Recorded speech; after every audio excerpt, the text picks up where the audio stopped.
Good evening বন্ধুরা।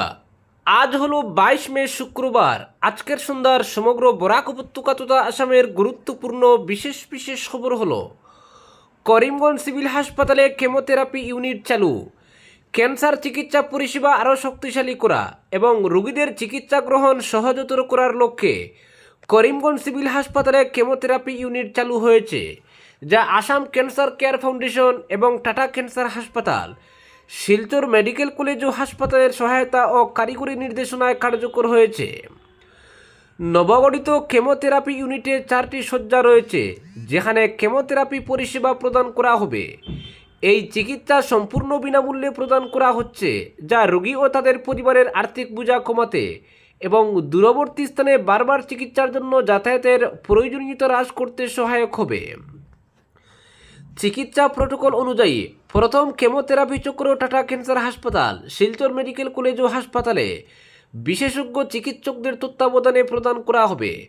পরবর্তী chemotherapy সাইকেলগুলি Karimganj civil হাসপাতালের কেমোথেরাপি ইউনিটে প্রদান করা হবে, যার ফলে রোগীরা বাড়ির কাছাকাছি চিকিৎসা গ্রহণ করতে পারবেন এবং যাতায়াতের সুবিধা, চিকিৎসা বিলম্ব ও অতিরিক্ত ব্যয় কমবে।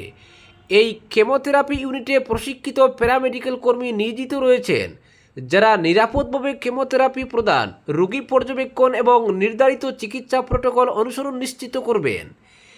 এছাড়াও কেমোথেরাপির সময় ও পরবর্তীতে রোগীদের পর্যবেক্ষণের জন্য প্রয়োজনীয় ব্যবস্থা গ্রহণ করা হয়েছে, যাতে সমন্বিত সহায়ক চিকিৎসা নিশ্চিত করা যায়।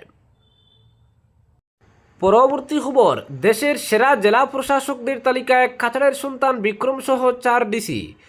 কাছাড় জেলার উদারবন্দের মাঝগ্রাম চাবাগান এলাকার সন্তান তথা ডিব্রুগড় জেলা কমিশনার বিক্রম কৈরি দেশের শ্রেষ্ঠ জেলা প্রশাসকদের তালিকায় স্থান অর্জন করে বরাক উপত্যকার মুখ উজ্জ্বল করেছেন। 2014 ব্যাচের এই আইএএস আধিকারিক ফেম ইন্ডিয়া ও এশিয়া পোস্টের জাতীয় সমীক্ষায় দক্ষ প্রশাসন, স্বচ্ছতা এবং জনমুখী উদ্যোগের স্বীকৃতিস্বরূপ সম্মানিত করা হয়েছে। তিনি সহ আসামের 4 জেলা কমিশনার তালিকায় রয়েছেন। চা বাগান অঞ্চল থেকে উঠে এসে কঠোর পরিশ্রম ও অসাধারণ মেধার জুড়ে আইএএস পদে উত্তীর্ণ হওয়া বিক্রম কৈরি বরাক উপত্যকার চা জনজাতি সম্প্রদায়ের প্রথম আইএএস অফিসার হিসেবে ইতিমধ্যেই ইতিহাস সৃষ্টি করেছেন। বর্তমানে ডিব্রুগড় জেলা কমিশনার হিসেবে দায়িত্ব পালনরত বিক্রম কৈরির প্রশাসনিক কাজকর্ম ব্যাপক প্রশংসা অর্জন করেছে। প্রশাসনিক উৎকর্ষতার স্বীকৃতিস্বরূপ 2025 সালে আসাম সরকার তাকে মর্যাদাপূর্ণ কর্মশ্রী অ্যাওয়ার্ডে সম্মানিত করে।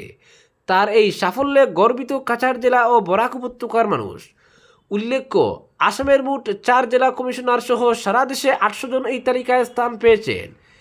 আসামের বাকি 3 জন হলেন মরিগাঁও জেলা কমিশনার অনামিকা তিওয়ারি, তিনসুকিয়ার সুমিত সাত্তাওয়ান ও কামরূপের স্বপ্নীল পাল।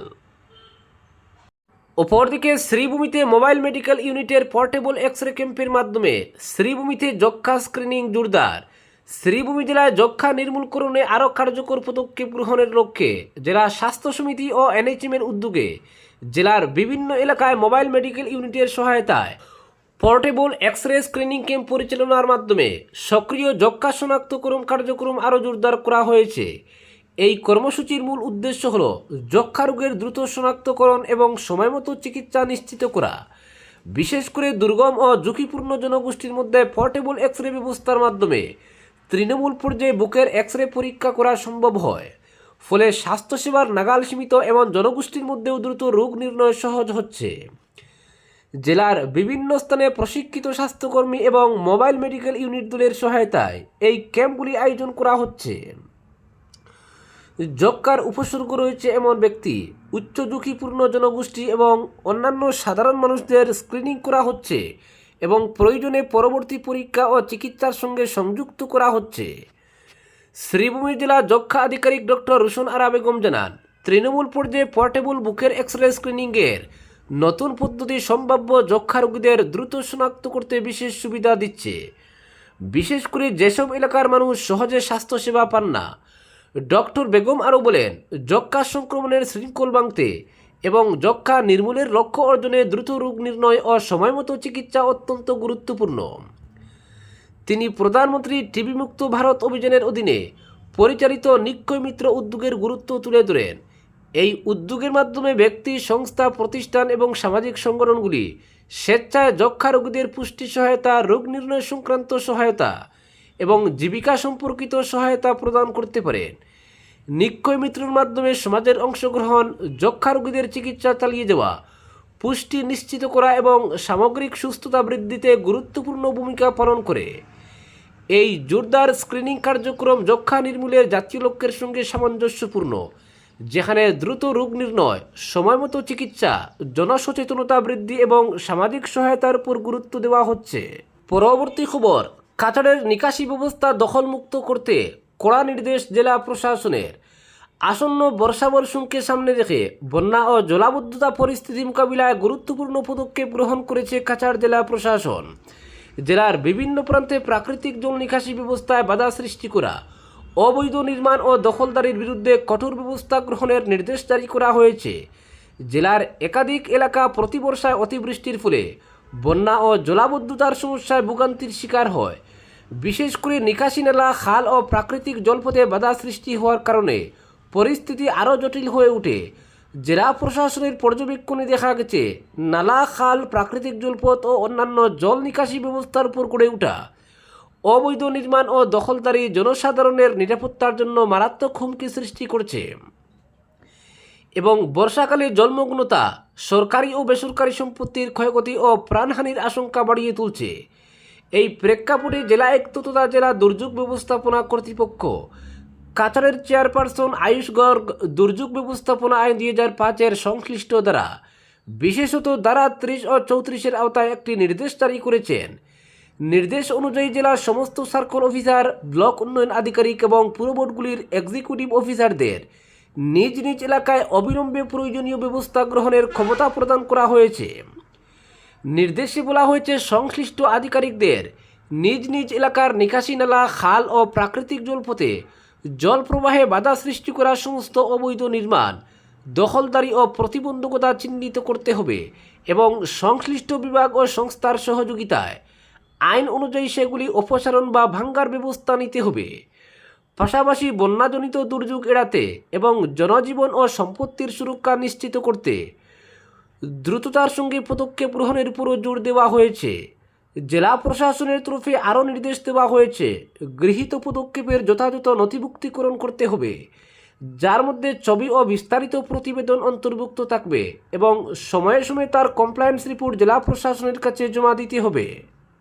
পরবর্তী খবর, শপথ গ্রহণের দিনেই বিতর্কের কেন্দ্রবিন্দুতে উঠে এলেন আলগাপুর কাটলিজোড়া কেন্দ্রের নবনির্বাচিত কংগ্রেস বিধায়ক জুবাইর এনাম মজুমদার।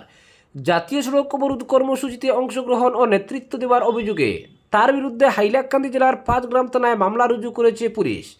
ভারতীয় ন্যায় সংহিতার বিভিন্ন ধারা এবং national highway act 1956 section 8B ধারায় মামলা রুজু হয়েছে বিধায়ক ও তার সহযোগীদের বিরুদ্ধে। জানা গেছে, গত 19 মে জানকিবাজার এলাকায় বিদ্যুৎ স্পৃষ্ট হয়ে এক শ্রমিকের করুণ মৃত্যুর ঘটনাকে কেন্দ্র করে স্থানীয়দের উদ্যোগে জাতীয় সড়ক অবরোধ কর্মসূচি পালন করা হয়। অভিযোগ, সেই আন্দোলনে সরাসরি উপস্থিত ছিলেন বিধায়ক জুবাইর এনাম মজুমদার।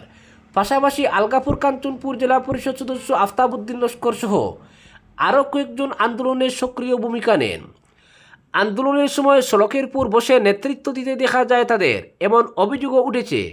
এতে প্রায় 2 ঘন্টা ধরে জাতীয় সড়ক অবরুদ্ধ থাকে। সড়কে সম্পূর্ণভাবে ব্যাহত হয়ে যান চলাচল।